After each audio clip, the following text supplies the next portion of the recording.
Today's guest is one of the most highly decorated combat veterans of our time. His name is Robert J. O'Neill. During his remarkable career, Rob has been decorated 53 times with honors. He served on SEAL Team 2, SEAL Team 4, and 8 years on the legendary SEAL Team 6. Having led over 400 combat missions all over the world, O'Neill took part in the rescue for Operation Red Wing, which extracted the lone survivor, Marcus Luttrell. He was the lead jumper for the rescue operation that saved Captain Richard Phillips from Somali pirates, and he was a team leader for Operation Neptune Spear, the mission to kill Osama Bin Laden. Robert O'Neill, it is so great to have you with me today. Welcome to Better for America. I appreciate you having me, Rebecca. Good to see you. Before we discuss the current events, let's go back to that day when I know Americans will always remember with pride, May 1st, 2011. I can still recall hearing the news that Navy SEAL Team 6 had taken out Osama bin Laden. But for you, the events of that day are personal. You fired the shots that killed bin Laden, and you've written a book about that harrowing experience. But could you briefly take us back to that day? What were you thinking that morning when you knew that this mission might cost you your life? Well, Rebecca, that's exactly right.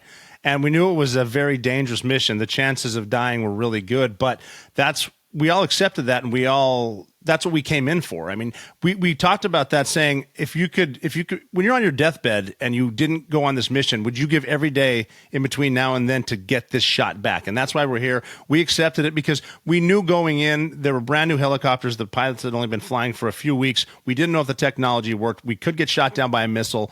There will be a fight when we get there. And if anyone's going to blow himself up with his whole family in a building, it's bin Laden. But we did it because we thought back to that day at 9/11. Well, we thought to the people who didn't need to fight, the passengers on United 93 who fought Al-Qaeda to the death and saved parts of Washington because they took the plane down, and the people who were in Windows on the World. So we went for them, went for the firefighters that ran up the stairs while people were running down the stairs. They went up, people were running out to live, they were running up to die, and they knew it, and we did it for them. And so we went on that flight. We all had American flags. We had FDNY patches on us, and we went in there, and I was fortunate enough to be with some of my best friends. This is probably the greatest team ever assembled. And we knew going in that the only time the perfect plan exists is in the planning room. And we also knew the worst thing that could happen is one of the helicopters crashing in the front yard, which it did. So the worst thing imaginable happened right off the bat, but it was okay because we were prepared. Our preparation got us there, and people have asked me, how do you clear a complex like bin Laden's? And I said, we mastered the basics. If the guy in front of me went left, I went right, and we kept doing that. And, we went inside. We did meet some resistance, but we were better than they were. We in some of the rooms up the stairs. And on the final set of stairs, I ended up being behind one guy.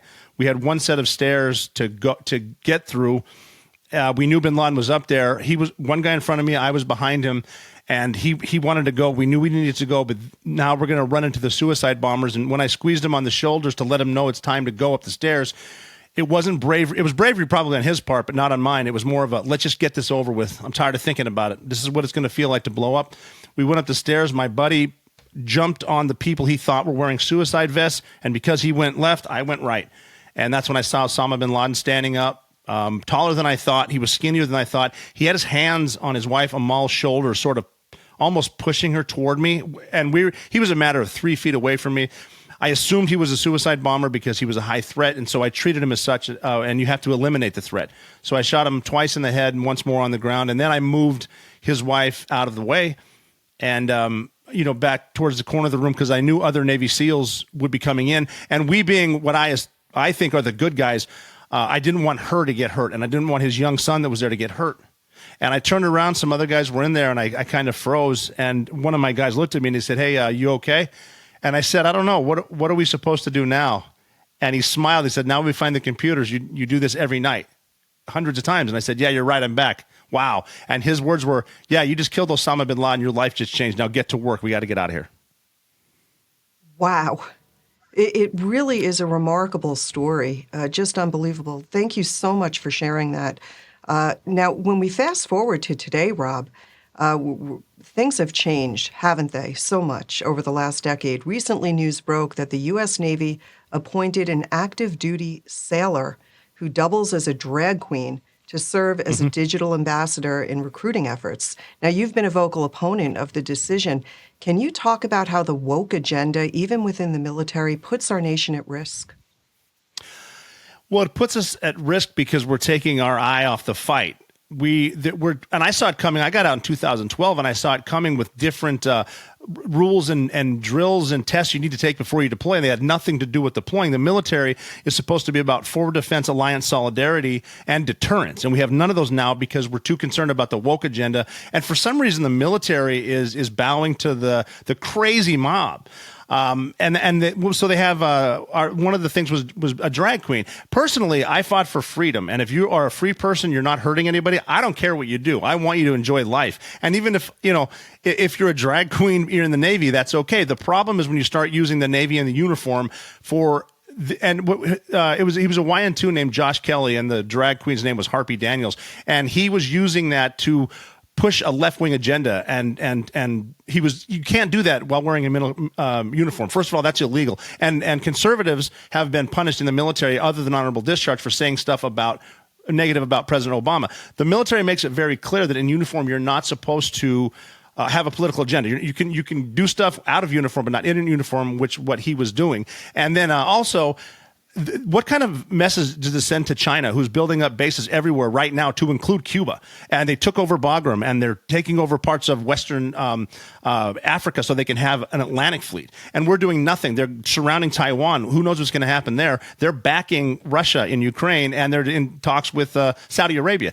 They would not be doing this if we had the forward defense and the deterrence that we're supposed to have, especially as a Navy. We still have a very strong Navy, but now that we're pushing drag shows for all ages and drag readings for kids on military bases for the first week of Pride Month. Like I said, it's a free country, have Pride Month, but the military doesn't need to be showcasing that. It needs to send people to a place where they can meet the enemy, kill the enemy, and break stuff that needs to be, and then leave. Then let the diplomats handle it. So I'm just against, that's not a place for the military. We need the Marine with the fiery sword that's slaying the dragon. That's what we should be advertising for recruitment. And and we all know, we've seen it with advertising with this woke agenda. It affects everyone. We've seen it with Bud Light. We've seen it with Target. And I don't want the military to do the same thing.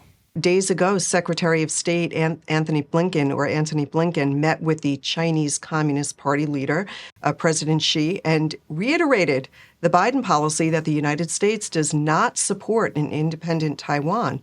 What do you think Secretary Blinken and the Biden administration is achieving in their diplomacy with China? First of all, if you're meeting with President Xi, then the President of the United States should be there, not the Secretary of State, even though the State Department is diplomacy.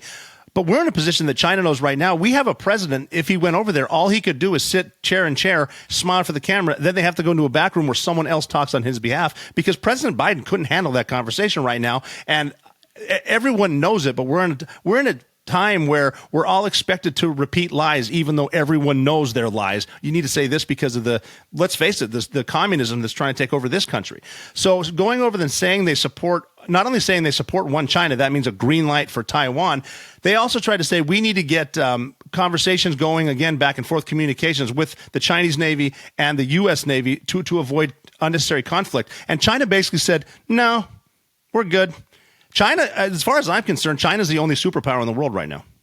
Now, the story of the Ukrainian-Russia conflict is still unfolding, but it's remarkable how such a small country has been able to effectively, it seems anyway, beat back the Russian military. That being said, Ukraine's ability to repel the Russians has certainly been due in no small measure to the over $75 billion the United States has given to the effort. Now, it appears that the Ukrainians are seeking not only to retake the land that Russia invaded last year, but also to reclaim the 2013 Ukrainian-Russian border. Foreign policy leaders like Victor Davis Hansen have suggested that this might be too aggressive. What do you believe the United States should do from this point forward in the ongoing conflict? Well, I mean, the first thing they should do as a country is listen to Victor Davis Hansen, because when he's speaking in the room, he's probably the smartest guy in the room. And he knows what he's talking about, and he's not afraid to tell the truth. It is aggressive, and I feel for... It's so sad, the civilians and innocents that's being killed in Ukraine because of the needless invasion. And the Ukrainians are fighting really hard against a larger army. Now, having said that, they're getting a lot of our arms, and Russia's not quite as tough as they always say they are. We can beat them with stuff we give them. We've proven it before.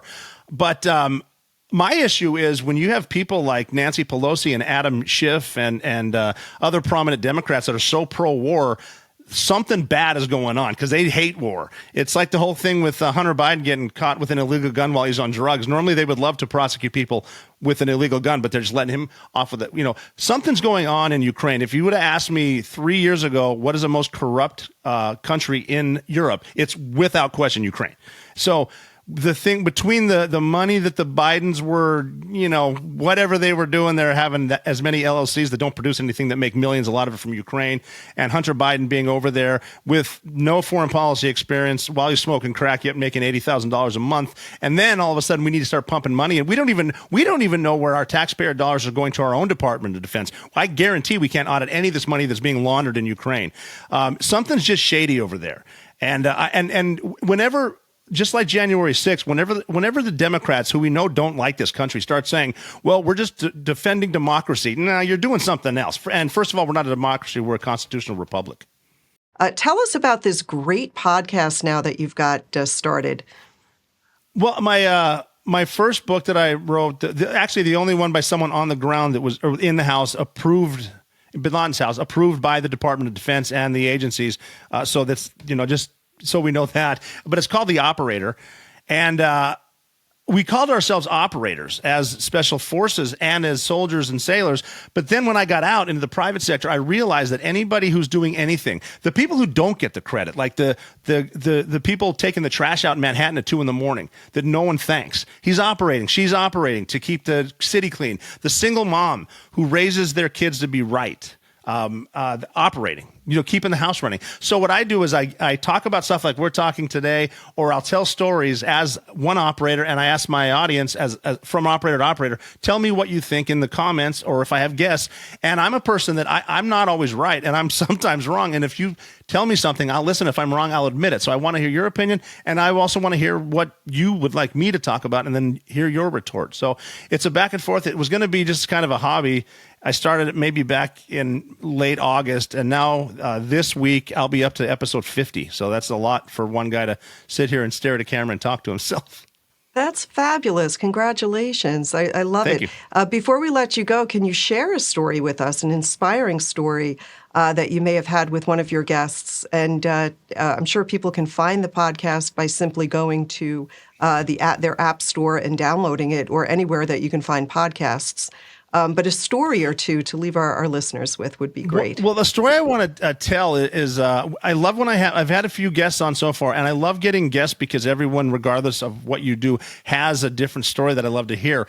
But one story that I have personally from my experience in SEAL training was I had an instructor give me good advice for Navy SEAL training is the hardest military training in the world.